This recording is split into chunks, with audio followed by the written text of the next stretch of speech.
I'm Anna, And I'm Fran. and you're listening to Murder Words.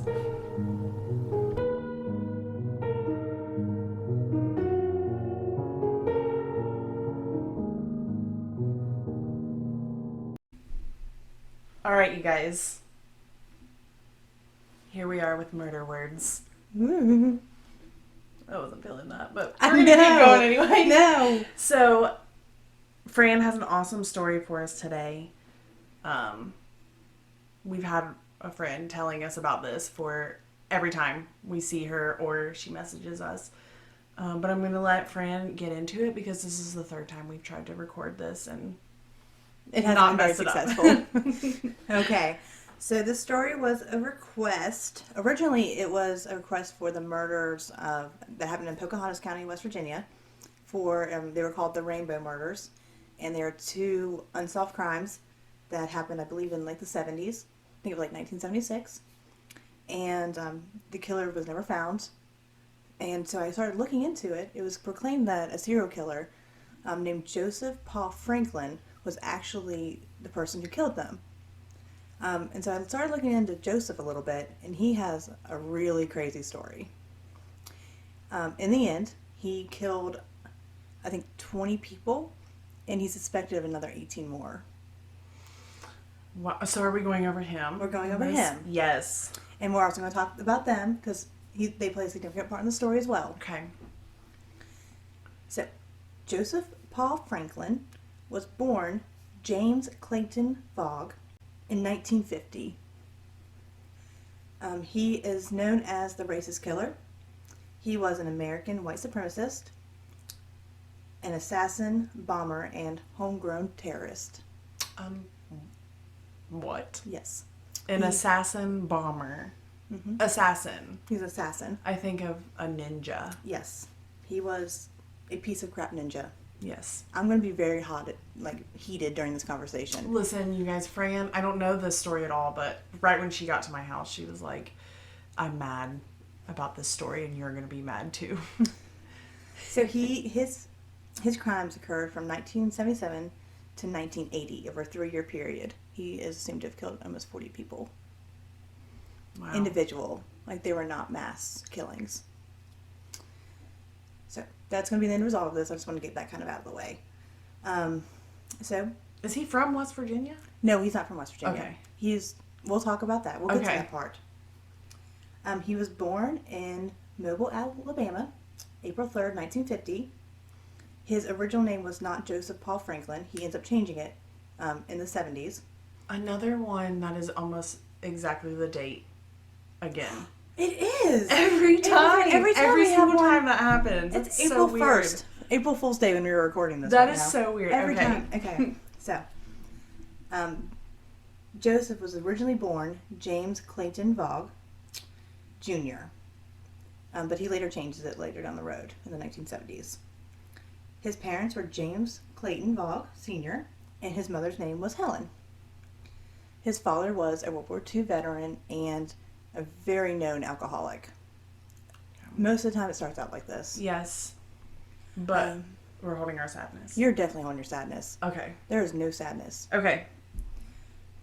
His dad would spend long times away from the family, just kind of like being like a drifter out there. He was also a butcher, but like I don't understand how he was a butcher if he was always drifting out there. But that's how they explained him. So he would spend long periods basically doing whatever he wanted away from the family. Yeah. And it seems like he only really came back to his family to like beat on his kids. Literally, like these small inserts of just coming back to beat on your kids. That's sad. Mm-hmm. His mom, Helen, was known as being very strict and controlling. Later on, Joseph reported that they really didn't have food in the house, and that his mom would like beat him and things like that. Helen also frequently jailed her husband, put him in jail for domestic violence or public drunkenness. Basically, she had no tolerance for anybody, Yeah. even her own kids. Wow. I mean, I don't blame her on the jail stuff, but No, that's fine. But she was just yeah. it's almost like she had no emotion. Honestly, that's what I kind of got out of it. She had like no emotion whatsoever. I think sometimes people get like that though when they're dealing with our kind of Not that we're murderers, but yeah. Can you rephrase that a little bit? Yeah. Anna? So I get that numbness. I get yeah. that. So Joseph later stated that he believed this trauma in his childhood basically emotionally stunted him. He says that he is, like, when he was in high school, he realized that he was like 10 years behind the other people in his class. Yeah. No. I don't believe that whatsoever. I'm being really honest with you. Right wow. Now. Okay. Wow. So, I was like into it. I was like, yes, that probably is true. So I wrote, honestly, Joseph is a victim liar, and he thinks he's good at manipulating people. So don't hold your sadness. It's gone. There's no sadness in the story. Zero. Okay. Okay. Zero Usually sadness. I'm trying to defend people, like, good and bad facts. He must have he upset you. He did. So we really don't know how this affected him because he is such a liar. Okay. Plus, who says He's that? making excuses for his behavior. And who says that? I was mentally stunted for 10 years. Yeah, that's true because, like, who would say that? How do you recognize that if you're immature? How do you recognize that? Yeah. In high school. In high school, that was the weird part. Yeah. Like, you're in high school and you're like, I'm mentally stunted. I'm mentally stunted 10 years. 10 years behind. Yes, but he wasn't mentally stunted enough to not join Nazism. That he was okay to do. Yes. So, obviously Joseph wasn't the greatest in school. I can see that with a turbulent household growing up. I can see that completely. So in high school, he developed an interest in Christianity, but then he slowly moved towards Nazism. Not Nazism. Nazism. Okay. I am nauseated hearing that Stop word. it. But that did escalate very quickly. It escalated very quickly for him. Yeah. I'm talking he's like 16, 17, and this is his interest.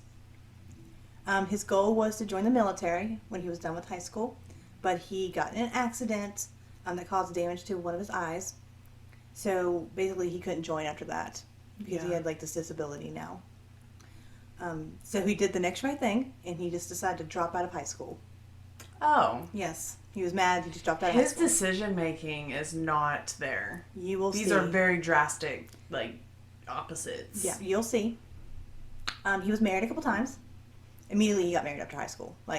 Just went a whole different route. Just got married. Yeah. At 18, he married Bobby Dorman in 1968. Their marriage lasted 4 months. Okay.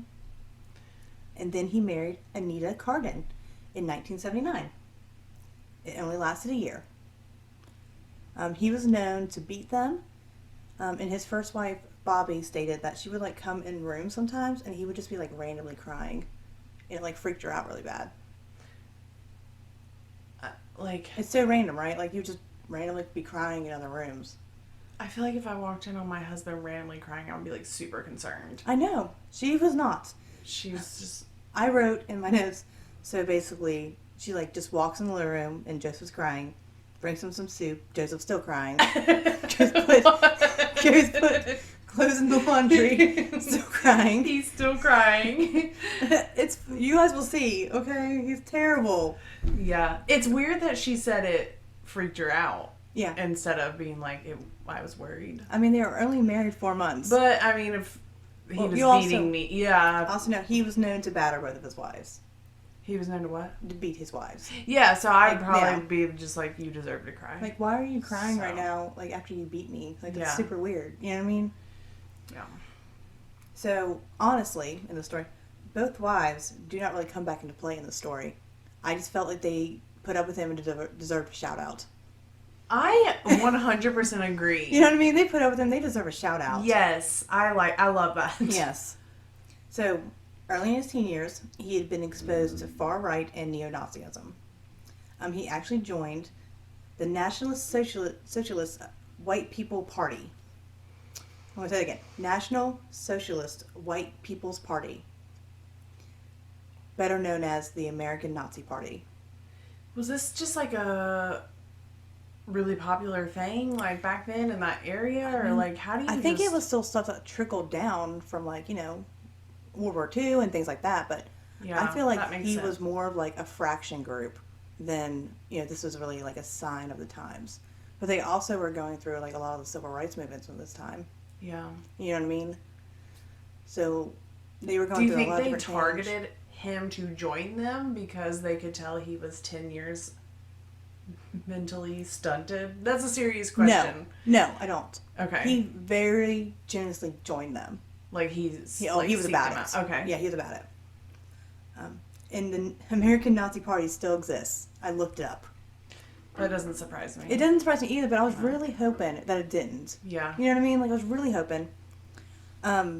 Personally, this is just a side note, I feel like it was kind of like an FU to the U.S. military for not accepting him.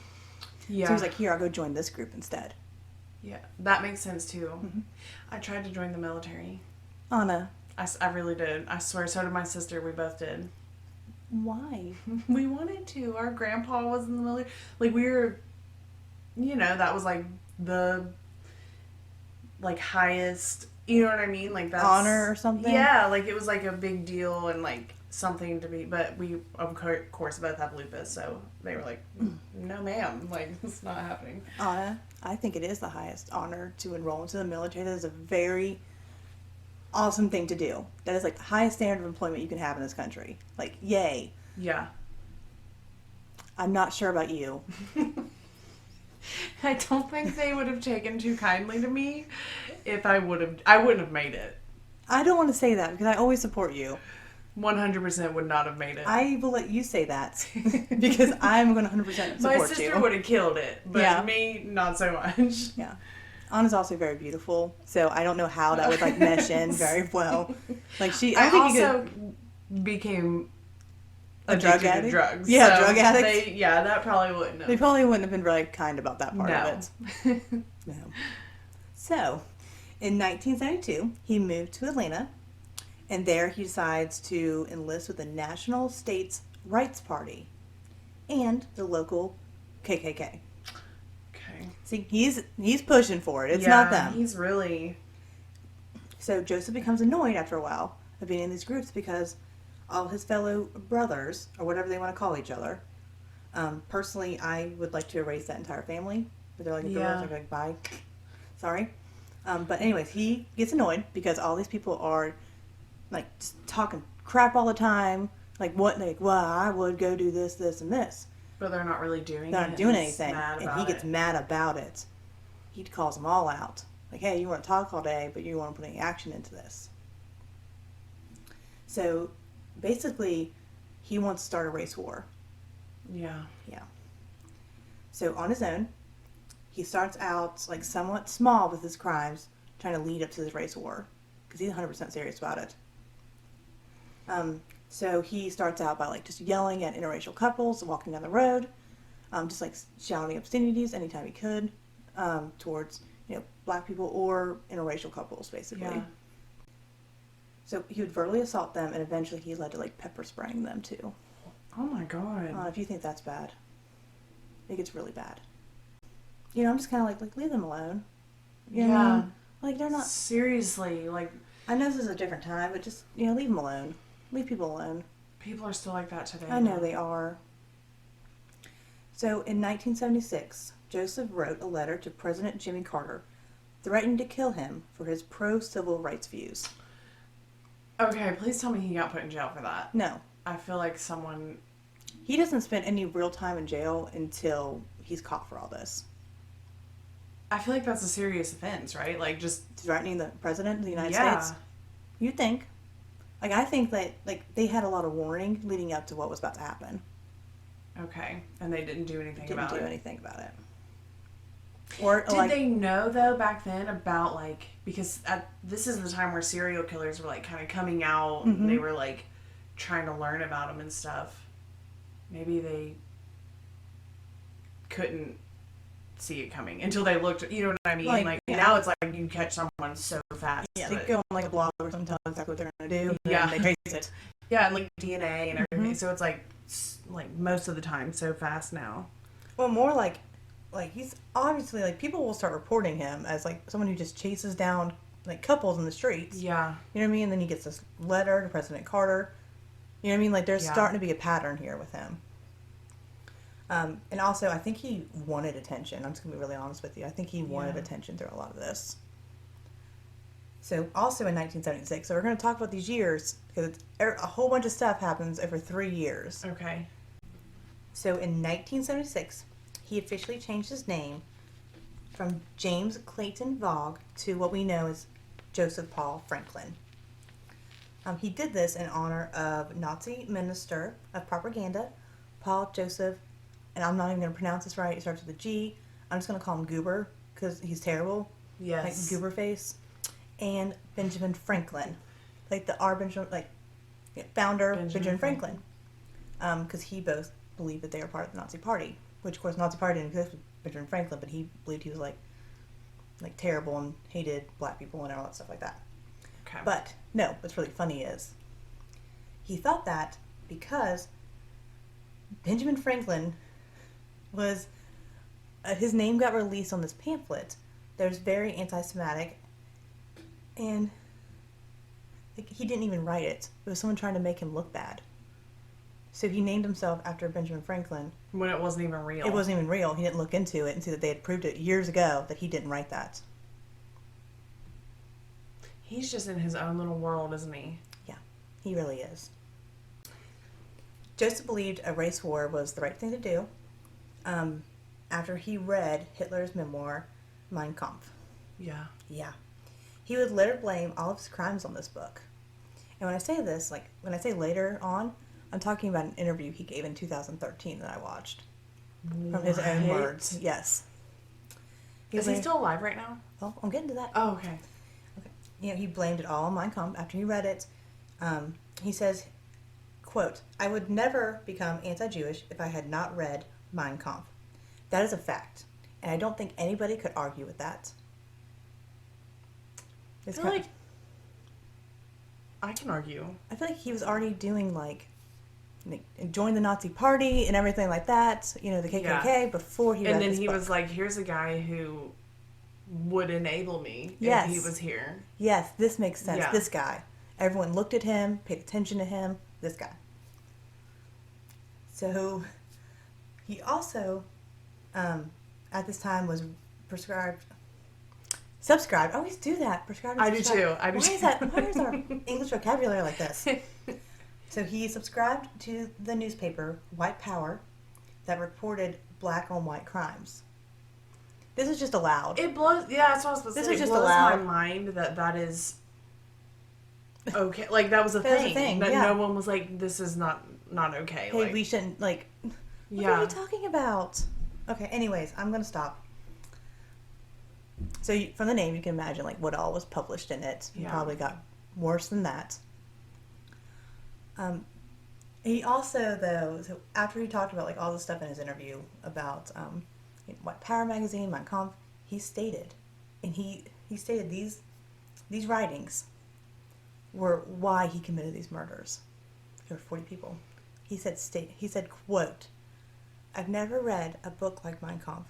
When I would read it, I would get a funny feeling, just an odd feeling in my mind, of some sort of psychic thing." Psychic. It was a psychic thing and had magical powers. Like Hitler And was talking to him, or The book just gave him magical. He thought that it was speaking to him through a magical tone. It could get inside his mind. So basically, he was blaming this book that was wrote in 1925, when he was born in 1950, for all of his murders and crimes that are to fall. And you will see, and you'll get mad in a minute as I read things off. It almost looks like I'm doing a checklist, but it's a bunch of people that lives were forever affected, families. yeah. So, I wrote 2 in here. I say it wasn't this book. It was probably a feeling of already built insecurity of black and Jewish, mixed in with a feeling of compensation due to his own feelings of self-worth. That is, you just took his inventory and I straight did. Perfect. That's exactly what I'm getting from him. I do think though, when people are serial killers, they have this almost like an addiction, Mm-hmm. but it's for killing. I do believe that. Mm-hmm. I don't think that makes it okay, but I think that there's something in them that It's wrong. but they can't stop it. Mm-hmm. It's an obsession. That blows my mind. Mm-hmm. I think we talked about, too, the last week's story. The girl in the box. We talked about that. How he could control his obsession, which made him extra scary.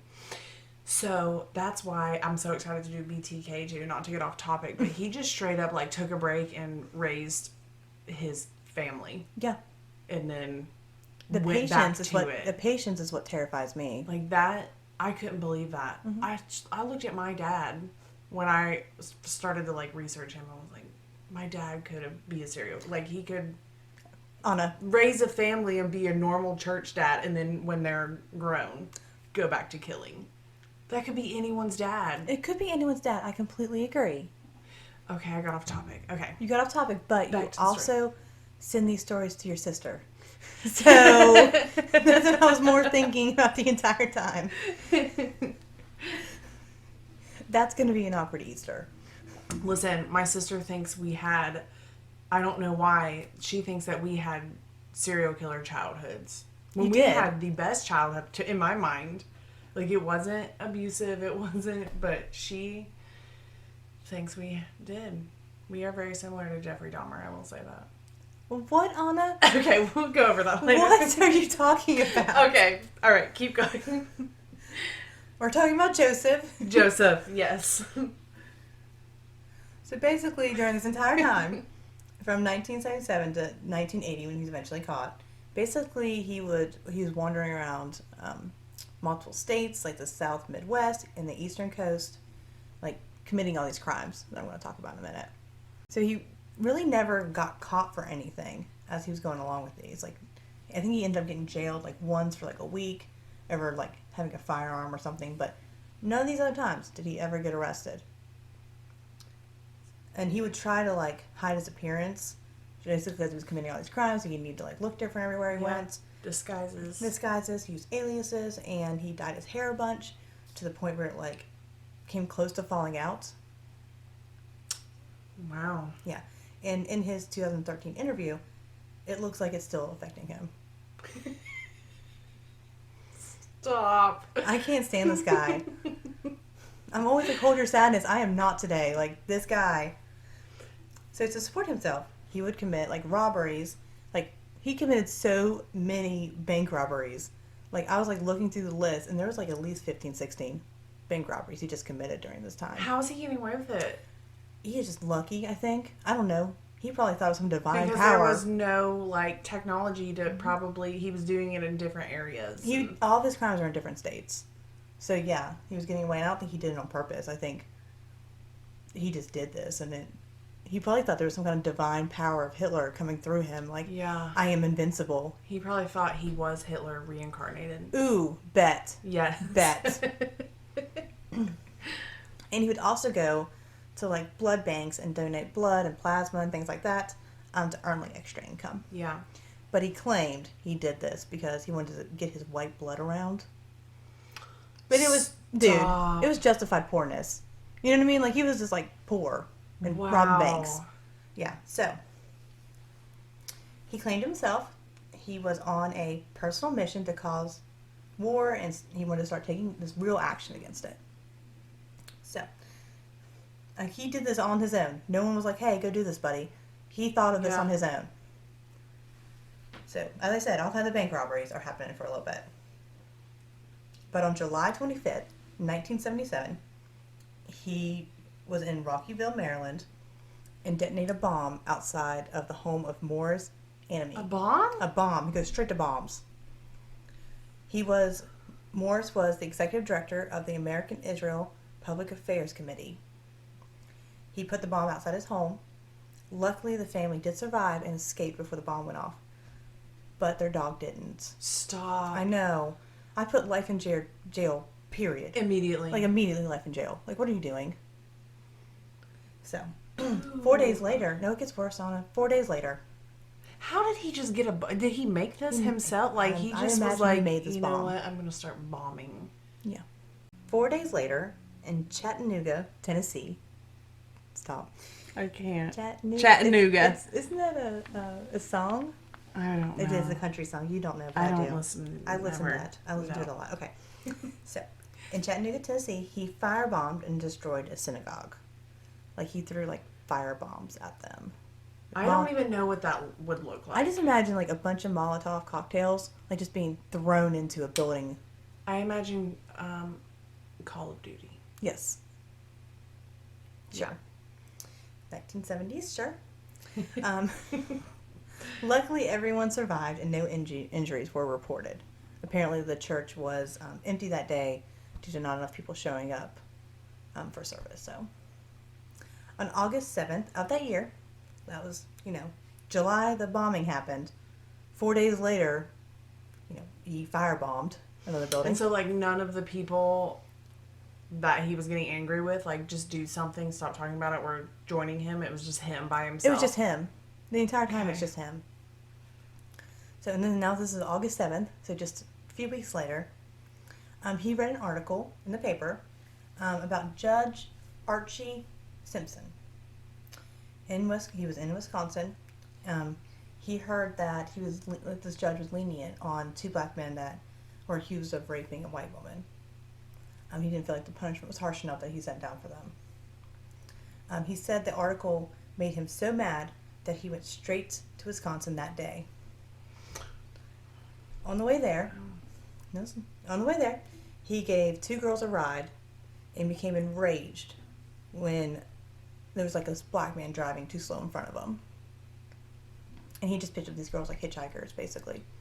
So there's 2 people in front of him. In the car was a guy named Alphonse Manning, got that one right, and Tony. They were in the car, like, I guess they were just moving too slow for him, so he got all mad and like started beeping the horn and like trying to drive him off the road. And Manning just gets out of the car and is like, dude, like, what is your problem right now? Yeah. Like, what are you doing right now? And immediately Joseph shot them dead. What? Yeah, he shot them right dead. And he later said, quote, yeah, I was just like, whip, whip, shoot. That's how he described the murders. So he murdered him. He got out and shot him point blank, walked over to the car where Tony was at, and shot her again. Then he left the scene of the crime, stopped the vehicle before he left, and shot Manning again. He has some serious rage problems. It gets worse. Did the hitchhikers see all of this? They did. I think they ran. From what I can understand, they ran like when this was all happening, but then they talked to the police and told them exactly what happened. Wow. Mm-hmm. Almost 2 months later, he shot at people attending services at a St. Louis, Missouri synagogue. This time, a man named Gerald Gordon, who was 42 years old, was killed, while 2 others were left wounded. And it was actually like a little boy's bar mitzvah. Stop. Yeah. It was a bar mitzvah. He actually talked about this in his interview, too. Basically saying, like, he was really nervous doing this because he was shooting, like, with a rifle, like, away from the synagogue. He was really scared about doing this.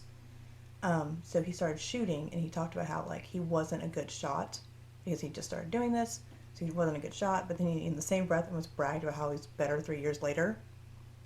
Anyways. He said the worst. He said he was so scared that, like, he knew he'd hit somebody because of the way the person beside him was acting. But then he said he just randomly closed his eyes and started putting bullets out because he was so terrified of it. And when he was asked about what he was so terrified about, he said getting caught. He was very scared of the police. Wow. And this actually becomes like one of Joseph Franklin's like most famous cases. This case like brought a lot of controversy out in his and I'll explain to you later exactly why. But he was never actually connected to the case. Like, they never knew who did it until Joseph confessed to it after he was incarcerated for all the murders. But there's like a lot of controversy with it because basically he just like randomly did this confession. So people think it's not real? No, people think it's real. They know it's real because he talked about it in great detail. Why was there like controversy? Because. Are you going to get to it? I'm going to get to it. I'm going to get to it. At this point, he claims in his interview that he wasn't a professional criminal at this time, so he was scared. Okay. But I was like, I looked back and I was like, but you committed so many robberies and bombed a place and shot at another synagogue. Like, what are you talking about? He said he wasn't a professional criminal. There must be something in his mind that he's like a level he's trying to get to almost. And too, like in his interview a lot, he talked about, he compared himself to other inmates. He was always better than them. Yeah. In every which way he talked, he was always better than them. Well, I got news for him. I got real big news for him. We know a lot of serial killers, and I've never heard of this man in my life. Yeah. So. And listen. Nice try, Joseph. I know. Because, listen, he was so hard to research. I mean, I've spent more time on this one than I have all of our cases probably combined. It was so many hours of research. There's nothing listed about him except for his execution. I had to really dig deep. Like, I got sources from everywhere. Wow. Because no one had heard of him. Yeah, so when you say, like, he wanted to... What'd you say earlier? He wanted the attention. Yeah. Fail. It was a big fail. Fail. I mean, I had to dig. There wasn't even a video on YouTube about him. Like, no one else had covered him. He definitely failed in that. That's really weird. Right? Super weird. Nothing. There was this one thing where this guy who knew him when he was in the prison system, he was a guard, retired guard, he talked a little bit about him, but I shut him off within like 2 minutes because he was just talking stupid stuff. Yeah. You know what I mean? Trying to make himself feel like all big and bad. Yeah. Because he was with the, you know what I mean, the heavy hitter criminals. So I was like, I'm not doing this. I'm not listening to you. So that was it. That's actually really surprising to me. Yeah, I was really surprised. I've never come across that where I could not find a video on YouTube about somebody. I tried his name every single way possible. And I just typed in the racist killer and nothing popped up. Wow. No, I'm happy about it. Yeah, I mean, it is good because that's probably the opposite. Of what he wanted. Yeah. So, all this stuff happened in 1977. Just going to say that right quick. We're now in 1978. Okay. Wow. I know, okay. all that. 1977. So on February 2nd, 1978, Joseph shot and killed Johnny Brookshire and wounded his wife, Joy Williams. Joy only was paralyzed during the attack, but her husband died. She was paralyzed from like the waist down and had to be in a wheelchair the rest of her life. Why? Random targets? They were randomly selected due to being an interracial couple. Most of his crimes are, there's like one or two that are really thought through. Most of them are, I see you, you're dead. Yeah. Like, he would go out and search for people. And he always shot with like a long range rifle. So like he was hidden during all these times. He was like a sniper. But not a very good one. An assassin. He was an assassin. He was an assassin, yeah. And I mean, I didn't really write this in some of my research, but I was going to tell you, like, he had so many more attempted killings. He had like 9 other attempted murders. He just either missed with his rifle or he just like grazed them. I mean, we're getting up to the 50s of proven murders. Yeah. In 3 years. On March 6th, this is one of his most famous people too. He shot Hustler publisher Larry Flint and his lawyer Janine Reeves. Do you know who Larry Flint is? That name sounds so familiar. Because he's terrible. Larry Flint. Larry Flint. He recently died last year, but he's the guy who founded Hustler, like the porn magazine. I think I've watched something on him. Yeah, he's bad. He's like a really bad dude. I'm going to tell you some of the reasons he's a bad dude. Okay. So, during the attack, Flint was left permanently crippled by the shot, so he had to be in a wheelchair the rest of his life after this. And Joseph actually stalked him for like a year because he was famous and he couldn't get close to him because he was famous and had all this protection and stuff, so he waited. And he finally was able to kill him because he was in this certain place at a courthouse because he was being charged with obscenity. He has like a history of like getting real close with younger underage girls. Just a total creep, man. And he thinks he's like the most awesome person in the entire world. Yeah. Like, look at all these ladies that love me. Joseph stated that he attempted murder on him because He depicted interracial sex in his magazines. Wow. He is bold. It gets crazier. I know I keep telling you that, but it keeps getting even worse.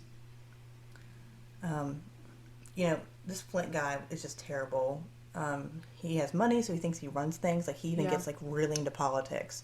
Like, he uses his funds to get into politics. And I don't even know what happened with his cases. I'm sure they got washed under the rug. You know what I mean? Yeah. He came in there with all these power lawyers against these 14-year-old girls. I feel like that happens all the time. Yep. All the time.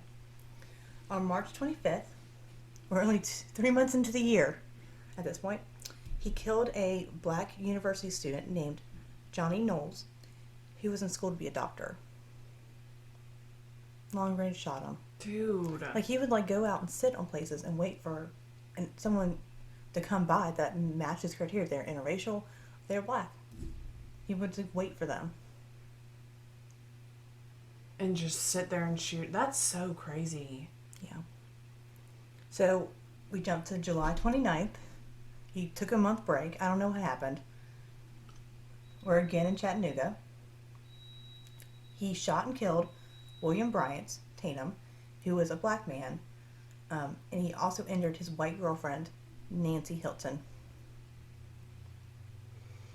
Just a random drive-by again. Yep. Shot in a rifle, probably sitting off somewhere. On July 12th, 1979, in Georgia, he killed another interracial couple. And then he later on that day, he shot and killed a black Taco Bell manager named Harold McClever because he was in close contact with white customers. I just don't understand what he thinks he is, like, accomplishing doing this. Like, does he think he's... He says that he is doing the right thing, that he felt like... He switches from Nazism to Christianity a lot. Like, he said he felt like God was telling him to do these things. Yeah. But he was also a Nazi person that loved Nazism. You know what I mean? Like, it doesn't make any sense. And you'll see that when I tell you the real depth of his interview. It was a 25-minute interview. It took me almost, like, 2 hours to watch it. Because it was literally making me sick. Yeah. On August 18th, he shot and killed Raymond Taylor, a 28-year-old black man who was sitting inside a Virginia Burger King. He's no longer, like, has reasons to do these things. He's just, anyone he sees, he's just going to kill them. On October 21st, he killed yet another interracial couple, Jesse Taylor and Marion Bressett, in the parking lot of an Oklahoma City shopping center. He, like, ambushed them. He's, like, right out in public, too. Yeah, like, no Taco fear. Bell, Burger King, the mall. He just, like, ambushed them. They had no idea it was coming. Wow. On December 5th, he was living with this prostitute for a little bit. He was 15 years old, so, God. Wasn't really a prostitute. She was, like, a victim. Yeah. Named Mercedes Lynn Master. They lived together for a little bit in Georgia. Joseph, on December 5th, ended up strangling her to death. Why? He said because he found out that she had African-American customers. Wow. Yeah. We are now to 1980. In Indianapolis, Joseph shot and killed 2 black males, Lawrence Reese and Leo Watkins, on the 12th and 14th of January 1980. Both were shot at distance with a rifle. Is this at the point where he's becoming a professional, or he's just honestly he has no sense about it anymore. He's just picking random people. He sat like up high and did a sniper on him. Yeah. Like these bodies are adding up. Yeah. Massive amount of bodies. How have we never heard of this? Like, you want to know the truth, Anna? What I was thinking about? Probably because no one paid attention to them. They weren't high priority. Yeah. In the 70s, during the Civil Rights Movement, like, it was not priority then. I mean, this is like a massive big amounts time of serial death. killer. Yes, yeah. Massive amounts of death, violence. randomly shooting from the sky. But all the victims were African American. That's really sad. Mm-hmm. And most of these crimes he had to confess to. Yeah. They had given up. They didn't even look into it. Like, yeah. I don't see anything. Like, all through my research wasn't like police investigation. It just stated it happened. That's so sad. Mm-hmm. Except for this one, and I'll tell you about this one. This one did get really investigated, but it was totally messed up. It went the wrong way. No, it really went bad. On May 3rd, he shot to death a young white hitchhiker named Rebecca Bergstrom, and he dumped her body in central Wisconsin. Is that why it was investigated? Because she was white? No, I'm not talking about that one. Oh. It's coming up. Oh, okay, sorry. This is just another one. So, all right, Rebecca was murdered because she said she was dating a black man when he was giving her a ride. Wow. On May 29th, in Fort Wayne, Indiana. Like, this guy just keeps getting around. Yeah, it's like he's just nonstop. Mm-hmm. Civil rights activist and Urban League president. On May 29th, in Fort Wayne, Indiana, civil rights activist and Urban League president Vernon Jordan Jr. was shot and seriously wounded while in the company of a white woman.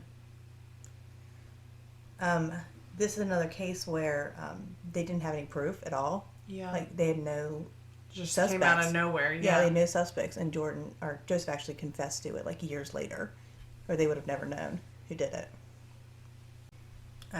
So Joseph confessed to it, and then he also admitted to having planned attacks on other civil rights activists before Jordan, named Julian Bond. So he was like just taking anyone out he could. On June 8th, we're halfway through the year, he shot and killed Darrell Lane and his cousin Dante Evans Brown in Cincinnati while they were randomly walking around. On June 15th, he shot an interracial couple, Arthur, like a book. Arthur, I'm so sorry, Arthur Smothers and Kathleen McCule. That's not right. I'm sure you're lovely, Kathleen. I'm so sorry, Kathleen. I think people know by now that you're not the best at the names. I cannot pronounce names. It's fine. In Johnsontown, Pennsylvania. I got that one right. I'm going to start that. Audience, I'm going to say it again, okay? Because I don't feel like I gave her enough respect. All right. On June 15th, he shot an interracial couple, Arthur and Kathleen, in Johnsontown, Pennsylvania. Perfect. Great. Thanks. Thank you. So this case, this is the case that our friend brought up to me. It was called the Rainbow Murders. So he says that 10 days later, he went to Pocahontas County after killing Arthur and Kathleen. He went to Pocahontas County, West Virginia. He picked up two white hitchhikers, Nancy and Vicky, and brought them to a wooded area where he shot them to death. Why? They said that one of the girls said that they had a black boyfriend. So this part is really interesting because these murders completely destroyed the town of Pocahontas. Yeah. So where they were found was really close to a mountain base. So people thought that there was someone in their town that did it. So they all started not trusting each other. They thought they had a killer in the midst. Mm-hmm.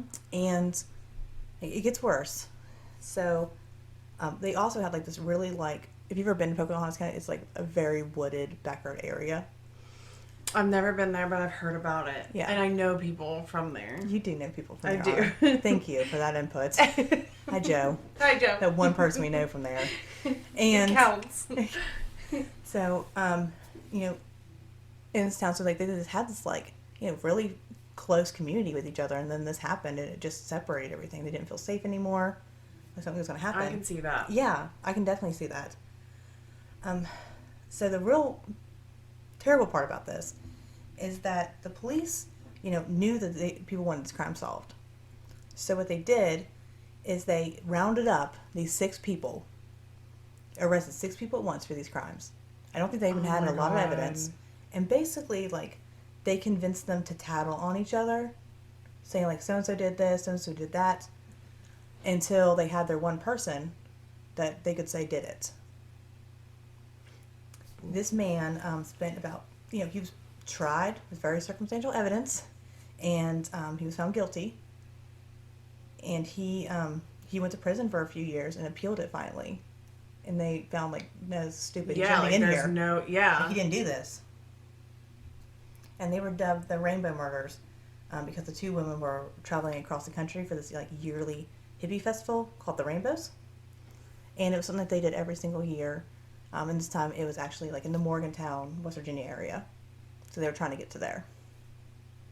Stop. Yeah, it's, if you look into their stories some more too, it gets really sad because there was actually, like, 3 girls that day, and one of them just had a bad feeling, so she turned around. But, like, there's so many instances where, like, things could have stopped before this happened. They, like, denied, like, other rides that they were getting and stuff too. That happened with the girl in the box. Yeah. So that, so this guy was eventually released, and never given a sorry, which you can imagine. I wonder if he's still in Pocahontas County. I don't know, I should look it up. Or you can ask your one friend Joe. What's Joe? On August 20th, he shot 2 black joggers, Ted Fields and David Martin, as they were leaving a Salt Lake City park, and they had 2 white women with them. They all died except for one, and who was just slightly wounded. One of the women was slightly wounded. So, on September 25th, 1980, he was finally arrested in Kentucky. Thank God. I know. Where he managed to escape. So, listen, this is so weird because my mom and I were just talking about the amount of escapes that we have in Kentucky. Dude, it happens all the time. It's so... It probably does happen all the time. I'm from Kentucky, so I heard about it a lot more, but literally, like, it seems like every day there's an escapee. Swear. They should work on that. What part of Kentucky was he in? Florence, Kentucky? That's where I'm from. Stop it. That's exactly where I'm from. That's the jail I was in. Swear on everything. Not that that's an exciting moment, but... You sounded excited for a second. County. Boone County, what? That's what Florence is in Boone County, Kentucky. Well, okay. So, honest, Florence, y'all. Honest? That's what our I'm saying it's tower honest says. instead of Anna. Anna? It's not about me. Okay, go ahead. You just run my dramatic thing. I'm sorry. Yes, Florence, So, Kentucky. dun dun dun. He managed to escape from custody after finally being arrested. He escaped through a police department window. They just left it open. Oh. So you could have probably escaped from your jail So charges he wasn't too. even in the jail yet. Nope.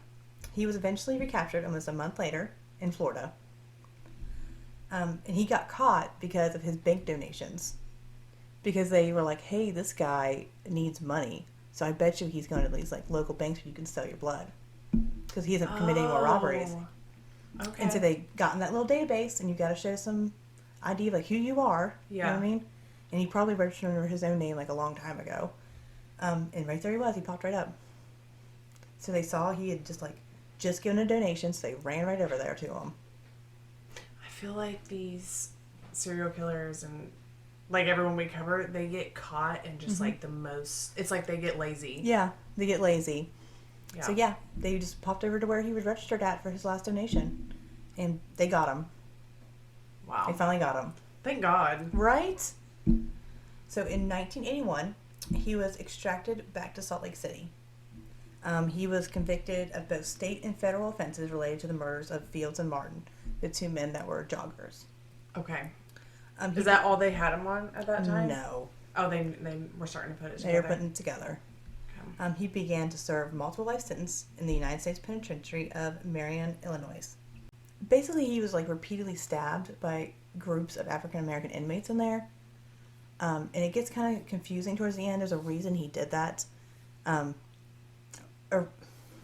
I feel like stabbing him. Oh my God. What's wrong? In 1981, he was extracted back to Salt Lake City. He was convicted of both state and federal offenses related to the murders of Fields and Martin, who were the joggers that had the 2 white women with them. He received life sentences for these crimes. And then in 1986, he confessed to several other crimes And he was convicted of the murders of Alfonsi Jr. and Tony. What made him confess? So, Ego? no, we're going to get to that a little bit. Why he confessed all these murders. But basically from like 1981 to 1986, the police are getting like all of his evidence together, like putting his whole story together. Okay. And like having him, like meeting with him regularly, trying to get like good with him. Building his trust. Yeah, so he'll admit to all these things. He's already serving life sentences. Yeah. Like multiple Like ones. he has nothing to lose now, Yeah. so, yeah. It's also, I read something about how they would bring like female investigators into him because he wanted to impress them. That's a great plan. That's such a great plan. The blood bank, they did. I like the last police I that wish worked I with had a us. job like that. Like interviewing Like the police. serial. No, not the police. Like studying. Like criminology? Yeah. Like the study. That's not what we were talking about, but it made me think of that. Okay. Like being able to go in and like talk to them and see where their Well, you are mind going to is. school for psychology, Yes. so you could do that if you furthered your degree just a little bit. Everyone we know are criminals. That just So didn't- really we talk to them all day. Really, I wouldn't talk to you. Me taking his inventory at the beginning of this. Yeah. Okay, so he's confessing to all of his crimes, and he's just been handed down like all these life sentences. Boom, boom, boom. I mean, he's got like 15 life sentences at this point. Yeah. Just keeps getting life sentences. He keeps confessing, They trial, haven't life brought up sentences. the death penalty yet? Just wait. You wait, little Seems girl. like a lot of. You wait, Anna. It's coming. Later on, in 1997, his defense tried to say that he suffered from paranoid schizophrenia, okay? And that's why he committed all these crimes. But during his reign, spree of terror, he successfully escaped from police custody. He carefully planned every shooting. Yeah. You know, made bombs, made getaway vehicles. He would drive a bike to the place that he was going to set up at and then drive it back to get to a car he had later hidden somewhere. These were very organized. Yeah. They were way too organized. He might have had some spree killings in with it, some impulses, but they were organized. And you just don't see that. Yeah. And he had reasons behind all of Yes. them, and It wasn't, and he never said like it was a voice in my head telling me to do things. yeah. It was just I Other than believe Hitler. this. Other than Hitler. He'd even like on his weapons like gotten the serial number off of them and everything. So he took measures to protect Yeah. himself. He even talked about like during the bar mitzvah shooting that he had even like set up like a whole thing where he put like a nail and a telephone pole with a sock around it so that it would steady the gun for him. Like, so he had like very methodical thought, like patterns with this, what he was doing. So in 1997 as well, he was finally sentenced to death for the murder of Gerald Gordon, who he killed at that synagogue during the bar mitzvah. And the thing is, like, they didn't know that he was even connected to this murder. Like, he brought it up himself. Yeah. And there's a couple reasons why he said he did this. The first one, he claims that he woke up in the middle of the night and God told him to confess these murders. Did he find religion in prison? Just, it's coming. It's coming. That God told him to, you know, confess these murders.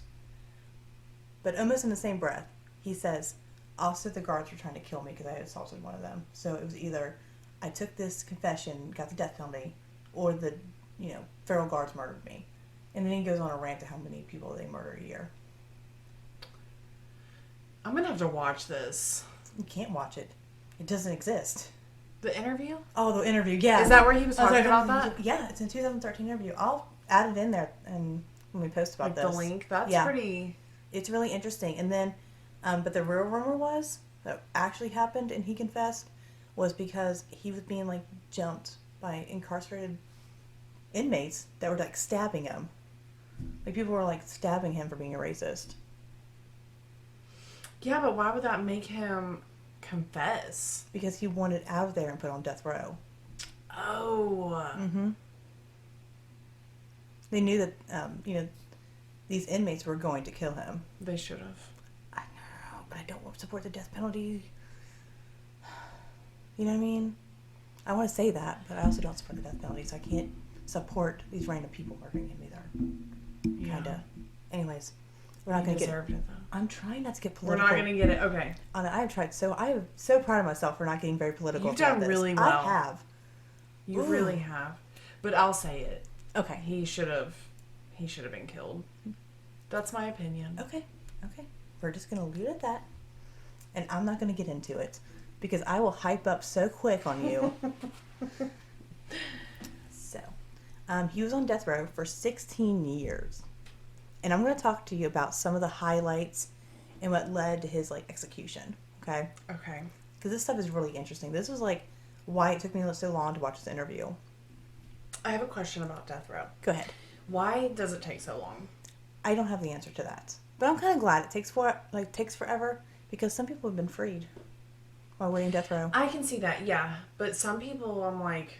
Why are we paying for them to be in jail if they're just going to die? Is that what you're going to ask? Because that's what I want to know. No, I didn't even think about that. Oh, sorry.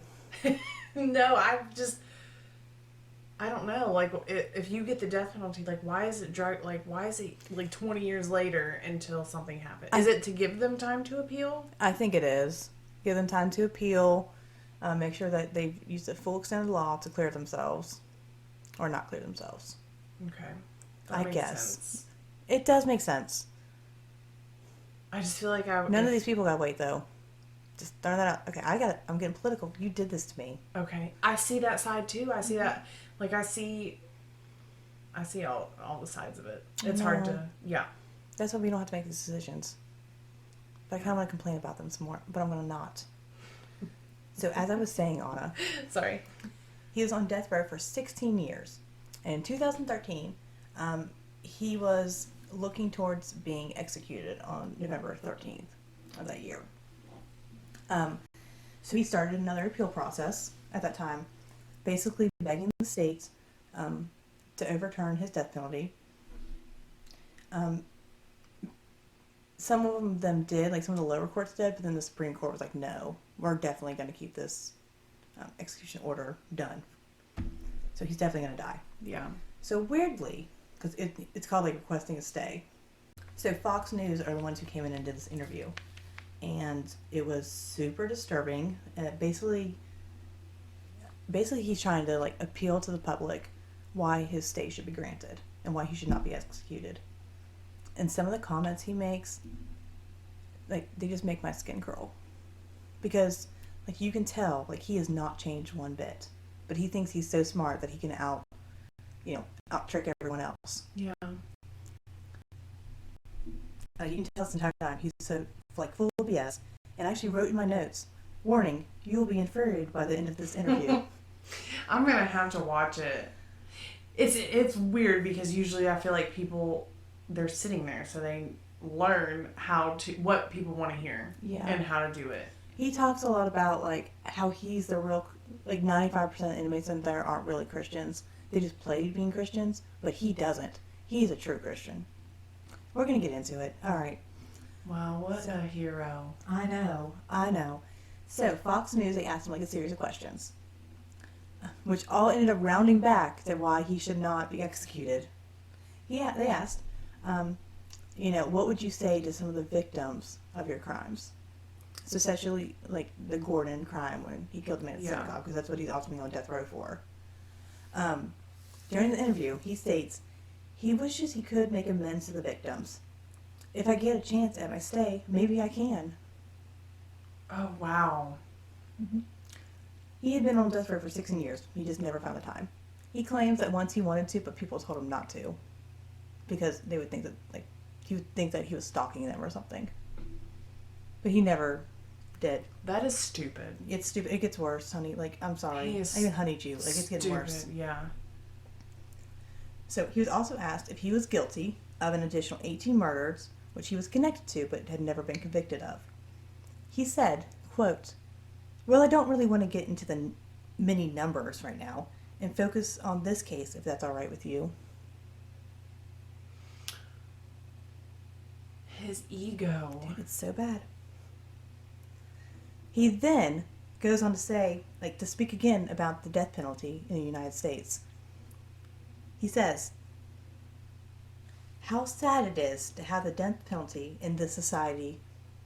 Today is a lot different from biblical crimes, where the Lord would allow them to kill people as punishment for just things they did."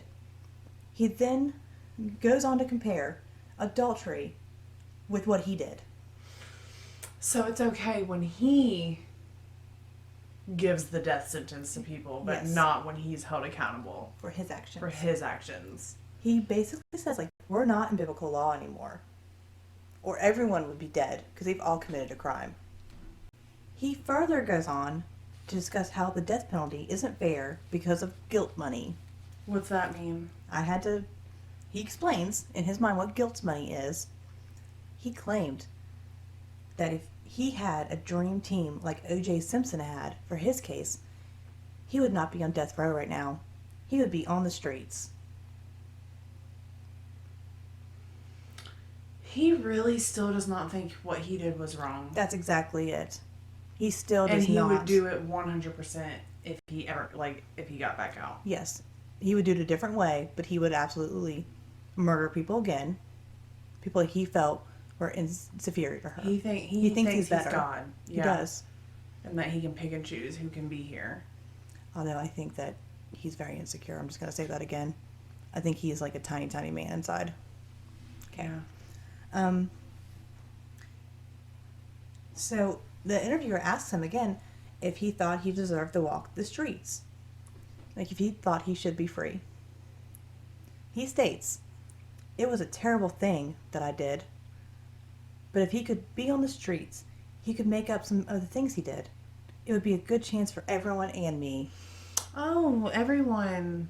Okay. And me to make up. What a gem. Yes. He wants to cancel out his bad karma. It is too late for that when you sat up with your bicycle and your nail and sock Too late. and started to murder people. Killing's bad, is what he said. He knows it's bad. But the federal government is trying to commit violence too. Two wrongs don't make a right. I am dying right now. Yeah, and he's saying this. He's saying this in his interview. I just wrote beside it, "Yeah, government." And then literally, wow. He then goes on to now use the Bible against what society does. He flips it. When he was saying, we're not in biblical law anymore. Now he's saying this. I'll show you.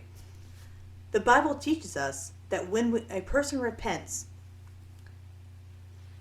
and then he gets completely off topic right here, okay? He says, the Bible teaches us when we repent, even though a bunch of inmates in here are phonies about being Christian, even the Muslims, oh wow, they a bunch of phonies that Christian beliefs had made them better people, but they haven't changed inside from their own ways just on the surface. I have no words for this man. I took this as Muslims are, the religion they have is just bad in general. That's how he sees it. He's still being a racist. Oh yeah, definitely. Definitely. He's still a racist bunch of cuss words. Pooh Bear, whatever you say. No, he's not a Pooh Bear. So basically he's saying what Muslims believe is wrong, and that they can act like they're turning towards what he assumes is a good faith, what the ultimate faith should be. Yeah. And they just will cover that up on the outside, not the inside. I know, he's terrible, right? Yeah. He's such a bad person. And then he says, Muslims and various other types of people. Does that sound familiar to, the mindset he had with Jewish people and black people? Literally, he has not changed at all. No, it's the same exact mentality with it. Wow. Yeah. On TV, as his appeal. This interview was only 25 minutes long, He and he said all He literally this. had 16 years to plan Think of a better for this interview, and he did the worst job I've ever seen. I mean, he was busy apparently because he didn't even write to the victim, but he was totally going to. He was busy being the real Christian. Yes. In the prison. In the prison. and all these 95% phonies, as he said. He still thinks he's better than other people. So during all this controversy, because it did make news that he was fighting this appeal for the death penalty. Yeah. Anytime someone does it, it's news. Because they, it's based in politics. So during all this controversy about his death penalty and execution, old Larry Flint appears again. Stop. Yep. Yes, ooh, creepy guy. I wrote beside. So he's very interested in politics because, he wants in that scene really bad. Yeah. So he asked for that, they issue him a stay and he does not get executed. This man he put in a wheelchair. He is claiming that how they are administering this drug to him, which is like a new form of how to, put someone through the death pit, like the injection. Yeah, the injections. Like it's like a new way that they're doing it now. It's a different type of drug. He says he doesn't believe in this drug. Well, I don't know. It's stupid. There was no real point to it, okay? It's just stupid. He was just trying to get some real media attention towards him and politics. Yeah. I think he was trying to run for something because he really influenced a lot of politics, especially in Louisiana. Yeah. You know, well, I mean, he had he's money. famous. He had money. He probably knew some secrets about people. Yeah. You know what I mean? He thought he was the almighty. I'm talking about Larry. Joseph thinks that this man is on his side now. And he states during his interview that he believes Larry Flint would make a better president of the United States than Obama. What? Yeah. Because he's real political and he's real smart. How did we never hear about this? So, Larry Flint did not respond to Joseph's claim of support for his political career. And the interview ends by him stating, "But I've changed, and I deserve a chance to make good on the streets. I'm totally different." When the interviewer asked him if he thought he deserved to die, he said, "I do. I cannot say no." First honest thing he said. The first honest thing he said. He paused for a long time before he said it, too. So I believe that sentence he said. Yeah. He knew deep down that he deserved to die. He did. On it, we're not getting political. 3 days before, he revealed to a local newspaper that, he had renounced his racist views and that he considered black people, quote, people just like us. I know. During his execution, he did not make any type of final statement at all. And Larry didn't show up. Sorry, I cannot stand this Larry guy. Personally, I believe that all of his talks over the past couple, all these years have just been manipulation. Yeah. And, trying to get out of it. And he finally knew at that point he could not get out of it. He was laying there, strapped up. And he just didn't have anything else to say. Because he knew nothing he said would help. No one believed him. Yeah. No, it wouldn't help. It wouldn't get him out of his situation. So he didn't say anything. And he never apologized to any of the... No. Wow. That's the story. He hurt so many people. I am mind blown right now. Yeah. For so many reasons that we haven't heard about it. Mm-hmm. About that interview he did. Yeah. I'll link it in too. Because it was disgusting. Watching a man sit somewhere for almost 30 years of his life and just not change at all. None of his views change. Wow. That's crazy. Mm-hmm. It was hard. I really got upset during this. And that all came from our friend continuously telling us about the rainbow murders. Yes.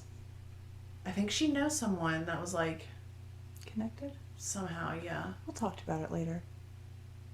Yeah.